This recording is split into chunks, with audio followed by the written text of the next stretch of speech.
देखो, जय श्री राम, जय श्री बालाजी महाराज। और श्रावण मास के पावन दिवसों के लिए जो अब शुरू हो चुके हैं 30 जुलाई से, तो सभी को उसकी हार्दिक शुभकामनाएं। दरबार से जुड़े सभी भक्तों को भी हार्दिक शुभकामनाएं। और मैं प्रार्थना करता हूँ श्री बालाजी महाराज से कि आप सब सदा सुखी रहें, सब पे बाबा की असीम कृपा बनी रहे। तो जो लोग श्रावण मास में भगवान शंकर की उपासना करते हैं, चाहे वो महिला हो, चाहे वो बच्ची हो, या कोई कुंवारी कन्या हो, या कोई पुरुष ही क्यों ना हो, तो जो श्रावण मास में कैलाशपति भगवान शंकर, बाबा भोलेनाथ, त्रिपुरारी नाथ की जो लोग उपवास रखते हैं, तो किस प्रकार उनको उपवास रखना है। तो ये कई लोगों के मन में ये आता है कि हमें किस प्रकार से उपवास रख सकते हैं। और अगर जो आप प्रथम बार रख रहे हैं उनके लिए भी, या जो पहले से भी रखते आ रहे हैं और जिनको उचित तरीके से नहीं पता था कि किस प्रकार से हम रख सकते हैं, तो आज की वीडियो उन सभी भक्तों के लिए, उन सभी व्यक्तियों के लिए जो बड़े ही प्रेम से कैलाशपति भगवान शंकर, बाबा भोलेनाथ की जो उपासना करते हैं, तो उन सभी के लिए। तो उपवास में सबसे प्रथम कि आप एक दिन का त्याग कर रहे हैं, या जितने भी दिन जैसे भी आप रख रहे हैं, तो आप अन्न त्याग कर रहे हैं। तो सर्वप्रथम आप सभी को क्या करना है कि आपको सुबह स्नान कर लेना है। आपको नहा धोकर स्वच्छ होकर आपको एक थाल सजानी है, जिस थाल में आपके पास अक्षत होंगे, पुष्प होंगे, ठीक है। आपको पंचामृत बनाना है। एक लोटे में आपको वो रख लेना है, ठीक है। अब आपको एक गंगा जल के लिए भी लोटा रख लेना है। साथ में आपको जैसे अभी सारी प्रक्रिया आपने रखी, चंदन रख लेना है। चंदन, पुष्प, अक्षत, ये सारी चीज़ें आपको इकट्ठी कर लेनी है, ठीक। एक आप दिया ले लेना, दिए के साथ आप बत्ती और आप घी, आप उसमें आप अपने एक थाल सजाकर, पूरी आपको एक थाल सजानी है। और ये सभी के लिए, महिला या पुरुष, जो भी व्यक्ति इस वीडियो को देख रहे हैं, जो उपवास रखना चाहते हैं, जो सोमवार, श्रावण मास के जो पवित्र सोमवार होते हैं उनमें जो उपवास करना चाहते हैं, जो अभिषेक करना चाहते हैं कैलाशपति शंकर भगवान का, उनके लिए भी है, उपवास वालों के लिए भी है। तो ये प्रक्रिया मैं सभी के लिए, आप सभी को जानकारी दे रहा हूँ इस बारे में कि किस प्रकार से आप कर सकते हैं, कैसे उपवास रखना है और कैसे उपवास खोलना है। देखो, बाबा भोलेनाथ बहुत ही भोले हैं, जैसे कि सभी जानते हो कि अगर थोड़ी सी उपासना उनके नाम की करते हो तो वो बड़ी जल्दी ही प्रसन्न हो जाते हैं, और वो खुद की भक्ति ना देकर वो आपको हरि की भक्ति प्रदान करा देते हैं। मतलब आपको श्री राम, श्री कृष्ण या अन्य भगवान विष्णु के कोई भी अवतार हो, उनकी भक्ति प्रदान करा देते हैं। उनकी तो कृपा आप पे सदा रहती ही रहती है, परंतु वो अपनी भक्ति ना प्रदान करके उनकी भी भक्ति जी मतलब आपको प्रदान करने में सक्षम होते हैं। तो क्योंकि वो खुद ही राम नाम जपते हैं, भगवान विष्णु की उपासना करते हैं, है ना। तो इसी प्रकार से तो भगवान भोलेनाथ बड़े ही भोले। तो अगर आप उनकी उपासना, उनकी पूजा अर्चना पूर्णतः रूप से करते हैं और पूर्ण रूप से आप उस चीज़ को निभाते हैं, तो प्रभु बड़े ही जल्दी प्रसन्न होते हैं। तो अभी आपको क्या करना है, आपको जाना है, ये थाल सजाकर आपको मंदिर जाना है। सुबह सुबह मंदिर जाकर आपको अपना बैठ जाना है, आसन बिछाकर। अगर आप आसन लेके जा रहे हैं, नहीं भी है तो आपको जमीन पे बैठ जाना है। सर्वप्रथम आपको पंचामृत से भगवान के शिवलिंग पर आपको स्नान कराना है। पंचामृत से आपको बाबा भोलेनाथ के शिवलिंग पर उनको अभिषेक करना है, ठीक है। अच्छी तरह से आप उनका अभिषेक कीजिए, ठीक है। अब उसमें अभिषेक के समय आपको क्या करना है, आप ओम नमः शिवाय का जाप कर सकते हैं, ठीक है। या फिर आप राम राम कहते हुए भी, राम राम राम राम कहते हुए भी आप उनको अभिषेक उनका कर सकते हैं, ठीक। अब उसमें पश्चात क्या करना है, आपको सर्वप्रथम आपको जब आप अभिषेक करेंगे तो उसमें आपको, अगर आपके इष्ट हैं तो इष्ट को प्रणाम करना है। मान लो आपके शंकर भगवान आपके इष्ट हैं, तो आप उन्हीं को प्रणाम कीजिए, ठीक है। आप वहाँ पर दत्तात्रेय महाराज होते हैं, जैसे नंदी जी होते हैं, कार्तिकेय जी, गणेश जी, है ना, ये सब मतलब पूरा शिव परिवार वहाँ पर होता है। सभी को आपको प्रणाम करना है, सभी के चरण छूना है वहाँ पहुँचने के उपरांत, और सभी को प्रणाम करना है, ठीक है। अब आपको क्या करना है, आपको अभिषेक करना है। फिर आपको जब आप पंचामृत का अभिषेक करा ले, उसके उपरांत उसके बाद आपको गंगा जल से उनका अभिषेक करना है। गंगा जल से आप वो शिवलिंग बिल्कुल स्वच्छ और पवित्र हो चुकी। अब क्या करना है, चंदन आपको लेना है।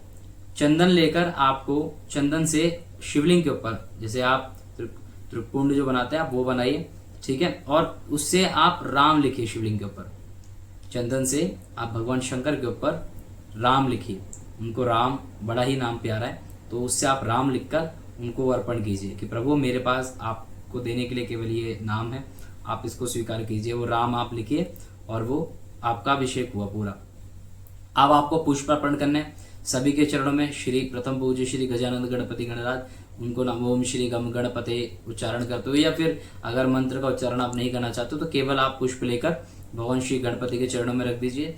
ठीक है, उसके उपरांत जितने भी फिर जो वहाँ पर सभी विराजमान हैं उन सबके चरणों में आप पुष्प अर्पण कीजिए। भगवान शंकर के ऊपर आप पुष्प अर्पण कीजिए। ठीक है, अक्षर जो आप लेके गए हैं वो भी अर्पण कीजिए वहाँ पर। ये अर्पण करने के उपरांत आपको एक जो आप दीपक लेके गए हो वो दीपक आपको लगाना है।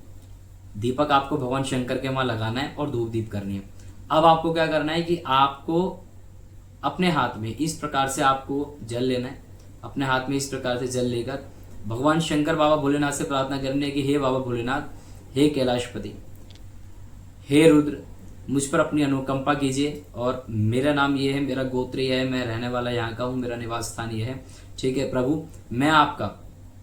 अब आपको क्या करना है, जैसे आपको सोमवार रखना है तो केवल आप सोमवार के दिन जाओगे तो केवल सोमवार को ही आपको ये रखना है, मतलब सोमवार के दिन ही आपको कहना है प्रभु से, सोमवार वाले दिन कि भाई बाबा भोलेनाथ, हम सोमवार आपको ये हम आपके नाम के व्रत रख रहे हैं, आप उनको पूर्ण करेगा, परिपूर्ण कीजिएगा हमें, इस प्रकार से उनको कह देना है। ठीक है, अगर आप सारे ही श्रावण मास रखना चाहते हैं, प्रत्येक श्रावण मास रखना चाहते हैं तो आपको वो बात बोलनी है। जैसे आप रखेंगे उस प्रकार से आपको ये सारी बात कहनी है प्रभु से। ठीक, अब उसके बाद क्या करना है आपको, जैसे कि आपने बोला कि मैं श्रावण मास के जितने भी सोमवार आएंगे मैं उतने सोमवार आपके उपवास रखूंगी या रखूंगा, मेरा अपना नाम गोत्र ये सारा स्थान निवास बोलने के उपरांत उसको आपको शिवलिंग के पास ही जल को छोड़ देना है। ठीक है, वहीं रख देना। ये हो गया आपका संकल्प कि उस दिन अब आपका उपवास हो गया। अब आपका उपवास निर्धारित हो चुका है उस दिन से, मतलब वो स्वीकारणीय हो गया प्रभु के चरणों में। अब सुबह जैसे आप घर में भी आकर पूजा पाठ कीजिए, घर के अपने बर्तन वगैरह आप साफ स्वच्छ करके अपने घर के अंदर पूजा धूप दीप कीजिए। ठीक है, उसके बाद जब ये सारी पूजा पाठ आप कर लेंगे तो भगवान को, बाबा भोलेनाथ को आप कुछ अर्पण कीजिएगा प्रसाद में, भोग में। ठीक है, जैसे फलहार, आप केले, कुछ भी, कोई भी फलहार में कोई भी किसी भी प्रकार का फल आप उनको अर्पण कीजिए, है ना। जैसे आप थाल में जैसे आप लेके गए थे तो उनको प्रिय, जैसे धतूरे का पत्ता, धतूरा, ये सब उनको बड़ी प्रिय है ना, आप ये सब भी उनको अर्पण कर सकते हैं। जैसे पुष्प के साथ ये सारी चीज आप उनको ये सब अर्पण आप उनको कर सकते हैं। बेल पत्थर, ये सब उनको मतलब उनको बड़ा पसंद है तो ये सारी चीज आप उनको अर्पण कर सकते हैं। ठीक है, तो अब उनको क्या करना है आपको, जब आप घर पे आ जाएंगे तो अब आपको क्या करना है, केवल एक बार पूरे दिन में, क्योंकि देखो त्याग है वो, आप उपवास कर रहे हो तो पूरे दिन खाना नहीं है आपको। उपवास का तात्पर्य क्या है, क्योंकि कई लोग क्या करते हैं, हमने उपवास रखा है और पूरे दिन वो मतलब 1 बज गया तो चाय पी लो, शाम होगी थोड़ी देर बाद तो चाय पी लो और कुछ खा लो, तो मेरे हिसाब से ये चीज सही नहीं है। क्योंकि आप उपवास रख रहे हो, आप एक दिन भी त्याग नहीं कर रहे हो। आपने प्रभु को पाने के लिए या प्रभु के प्रति कि हम उनको पा रहे हैं, हम उनको पाना चाहते हैं, उनके निकट जाना चाहते हैं, तो उपवास का तात्पर्य क्या होता है, अपने प्रभु के प्रति रख रहे हैं, कुछ त्याग कर रहे हैं। उनके नाम के नहीं रखे जाते कि उनके नाम के रख रहे हैं, उनको क्या है, नाम के रखना क्या होता है, उनके प्रति रख रहे हैं, मतलब उनके प्रति, उनको पाना है हमें, उनको भगवान, हमने भगवान की प्राप्ति करनी है, प्रभु को प्रसन्न करना है, इसलिए उपवास रख रहे हैं। किसी के लिए उपवास नहीं रख रहे हैं, मतलब किसी के नाम के उपवास नहीं रख रहे हैं। कई लोग कहते हैं हम हनुमान जी के उपवास, हनुमान जी के लिए व्रत रख रहे हैं। हनुमान जी के लिए कौन रखता है, आप अपने लिए व्रत रख रहे हैं। उनको क्या, उनके लिए क्या, उनको व्रत की जरूरत थोड़ी है। तो आप स्वयं के लिए व्रत रख रहे हैं, स्वयं की इच्छाओं के लिए, पूर्ति के लिए, मनोकामनाओं के लिए, या स्वयं की जितनी भी आपकी प्रक्रिया है, मतलब जो भी आप चाहते हैं उन सभी के लिए, चाहे भगवान प्राप्ति ही क्यों ना हो आपकी इच्छा, उसके लिए भी आप वो स्वयं के लिए रख रहे हैं। पूर्ण बात सारी है। तो जब आप ये सारी बात निर्धारित कर ले तो आप पूरे दिन में एक बार कोई फलहार आप भोलेनाथ को अर्पण करके, आप केला, पपीता, आप फल में जो भी आपका फल हो, जो भी आप खाना चाहो, है ना, वो आप खा सकते हैं। एक दिन आपने वो खाया सुबह, अब आपको शाम तक कुछ ग्रहण नहीं करना है। आप अपना नौकरी करने वाला, आप नौकरी करो, जाओ, आप काम कर, घर पे रहते हो आप घर पे रहिए, जैसा भी आपकी परिस्थिति है वैसा सब कीजिए। फिर शाम की जो प्रक्रिया है, किस प्रकार से उपवास खोलना है, ये सबसे मेन बात है। आपको किस प्रकार से उपवास खोलना है, तो उपवास खोलने की विधि एक सबसे बहुत अच्छी होती है। जैसे कि आपको क्या करना है, आप बिना पूजा, देखो बिना पूजा करने के लिए, बिना पूजा किए बिना उपवास रखा भी नहीं जाता है। क्योंकि जब तक आप संकल्प लेके उपवास ही रखोगे, मैंने अभी आपको बताया संकल्प लेना, अभी जो मैंने बताया था वो संकल्प लेना होता है। क्योंकि संकल्प से क्या है, आप अपना नाम, गोत्र, सारी चीज बोलकर आप वो अर्जी प्रभु के चरणों में रख रहे हो। हालांकि वो सर्वज्ञानी है, लेकिन आप रख रहे हो। लेकिन जब आप कहोगे, जैसे कि मान लो सबको सब पता होता है, तात्पर्य जैसे हमें पता है कि कोई व्यक्ति, ये व्यक्ति आया है, लोग जानते भी है, पहचानते भी है, लेकिन जैसे टीचर भी है ना, टीचर भी जानते हैं कि ये बच्चा आया, फिर भी वो अटेंडेंस स्कूल में रोज लेती हैं। इसी प्रकार से जब आप प्रभु के समक्ष जा रहे हो तो आप वो बात रखोगे, आप उनको अपनी बात बोलोगे, तो संकल्प के द्वारा अपनी बात प्रभु के समक्ष रखी जाती है। आप किसी के भी व्रत रखो या कोई भी कार्य करोगे, है ना, तो उस संकल्प के द्वारा फिर वो निर्धारित करता है कि आज से आपका, ऐसा नहीं कि मतलब सुबह उठे और पूजा पाठ कर लिया और मन में कह दिया कि हम तो आज व्रत रख रहे हैं, उससे व्रत निर्धारित नहीं होगा आपका। जो शास्त्र में प्रमाणित बात है वो ये लागू होती है। ठीक, अब उसके बाद शाम को किस प्रकार खोलना है? शाम को जब आप पूजा पाठ करेंगे तो आपको बनाना है भोग। आप हलवा बना सकते हैं, खीर बना सकते हैं, पूड़ी बना सकते हैं, साथ में और सामग्री में आप जैसे मखाने हैं वो उपयोग कर सकते हैं। ठीक है, और ये सारी प्रक्रिया आप पहले तो भोग की तो आप ये सारी रखो। आप नहाने के बाद अपने घर में ही मंदिर में जाइए, वहाँ पर धूप दीप कीजिए बाबा भोलेनाथ के नाम की। ठीक है, आप शिव चालीसा पढ़िए, ये सुबह भी आप कर सकते हैं। ठीक है, शिव चालीसा करके प्रभु की आरती करिए। भोग आपको रख देना है पहले, और प्रार्थना करनी है कि हे बाबा भोलेनाथ, चक्षु द्वारा, ठीक है, चक्षु द्वारा हमारा जो भोग अग्नि पे दिया जाता है वो जोत पे डायरेक्ट अग्निदेव द्वारा प्रभु तक पहुंचता है, अपने इष्ट द्वारा जो जोत पर दिया जाता है। अग्निदेव का कार्य, जब हवन में हम जो भी आहुतियां जो भी चीजें देते हैं तो अग्निदेव वो सारी उस देवता तक पहुंचाते हैं। लेकिन जो भोग हम ऐसे देते हैं, सामने रख देते हैं मंदिरों में, आप देखते हो, नेत्र के द्वारा जो खुशबू है वो ग्रहण की जाती है। जैसे मान लो आपने, हम क्या करते हैं, हमने कोई चीज देखी और हमें खुशबू आई, हमने उसको ग्रहण किया, हमें अच्छा लगा। इसी प्रकार से परमात्मा में होता है। तो प्रभु क्या करते हैं, खाते थोड़ी है, वो तो निपुण है, मतलब उनको कोई खाने की भूख थोड़ी है, उनको खान पीन की भूख नहीं है, उनको कोई खाते पीते थोड़ी है, वो तो परमात्मा लीन है, मतलब उनको तो वो तो भोजन के अंदर भी वही है। संसार में हर तरफ तो वही चीज है, मतलब प्रभु तो हर तरफ ही है। तो उनको ऐसा नहीं है कि मतलब उनको कोई खाने की इच्छा है या वो खाना चाहते हैं या बहुत, या उनको आप 56 भोग ला के खिला दो, ये तो हमारी इच्छा है कि हम उनको प्रसन्न कर रहे हैं केवल। उसके अन्यथा अगर आप उनको कुछ चाहते हो कि ऐसा वो खा रहे हैं, वो पी रहे हैं, ऐसा नहीं होता है। तो वो हम अपनी इच्छा के लिए, अपनी भक्ति को पूर्णता के लिए कि प्रभु को हम अर्पण करें अपनी इच्छा से, स्वेच्छा से, वो प्रभु को हम देते हैं। तो आप भोग जब प्रभु के सामने रखते हो, चक्षु द्वारा वो उस भोग को ग्रहण करते हैं। तो आपको भोग पहले अपने मंदिर में रख देना है। ठीक है, फिर आरती, शिव चालीसा वगैरह, राम स्तुति कर सकते हैं, शिव चालीसा कर सकते हैं, ये सारी आप चीजें पाठ करिए, ध्यान करिए अगर आप करना चाहते हैं।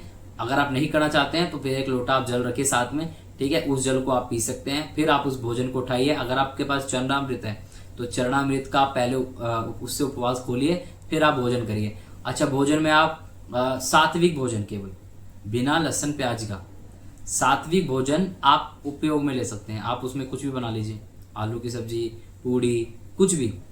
तो लेकिन शर्तें केवल ये होती है शास्त्रों में कि आप जो भोजन बनाओगे वो केवल सात्विक होगा, बिना लहसुन प्याज का। तो आप सिर्फ वही अपने भोग के लिए बनाओगे और वही अर्पण भी करोगे। जब आप व्रत खोल लोगे, व्रत खोलने के बाद आप ये सारी प्रक्रिया कीजिए। ये सारी प्रक्रिया करने के बाद आपका व्रत खुल जाएगा। व्रत खुलने के बाद जब आप भोग अर्पण कर दोगे, प्रभु से प्रार्थना करके कि प्रभु हम हमारी भक्ति, हमारी सेवा या जो भी हम जो हमने व्रत रखा उसको आप सफल कीजिएगा, उसको आप स्वीकार कीजिएगा। और कोई जाने अनजाने में कोई त्रुटि, कोई भूल लग गई हो तो हमें क्षमा कीजिएगा। ये बात कहकर आप उस भोजन को ग्रहण कीजिए और आपका व्रत खुल जाएगा। तो मैं आशा करता हूँ कि सभी अभी तक जितने भी लोग नियम कर रहे हैं या जितने भी लोग अभी तक ऐसा करते आ रहे तो बहुत अच्छी बात है। और जो अभी तक कुछ गलत कर रहे थे या जैसे भी रख रहे थे, तो अब इस वीडियो को देख के आप अच्छी तरह से व्रत किस प्रकार से खोलना और किस प्रकार से रखना है आप समझ पाएंगे। और श्रावण मास में किस प्रकार से साधनाएं कर सकते हैं। ये बहुत पवित्र मास है। हमने अपने जीवन की साधना, पहली साधना जो थी वो मैंने श्रावण मास में करी थी, दरबार की, जो आप चैनल देख रहे हैं बालाजी साधना मार्ग। तो दरबार जो पहली बार स्थापना हुई थी दरबार की, वो श्रावण मास में ही की गई थी। तो श्रावण मास में बहुत पवित्र पावन दिवस होते हैं। तो आप कोई भी साधना कर सकते हैं। अगर आप भगवान शंकर की साधना के लिए आप वीडियो चाहते हो तो मुझे कमेंट बॉक्स में मैसेज कीजिएगा आप सब। उसके उपरांत अभी 1-2 वीडियो और आएंगी, है ना। तो आप कोशिश कीजिएगा कि जितना ज़्यादा आप मुझे बताएंगे कि आप किसकी साधना चाहते हैं तो उसमें आपको वीडियो में मिल जाएंगी। ठीक है, तो फिलहाल आप ये सारी प्रक्रिया कीजिए और भगवान शंकर की आप भक्ति कीजिए। मैं आशा करता हूँ कि बाबा आप सभी पे अपनी अनुकंपा रखें और मेहंदीपुर की पवित्र शक्ति आपके घर में सदा निवास करे। तो सभी को सीताराम, सभी को जय श्री बालाजी।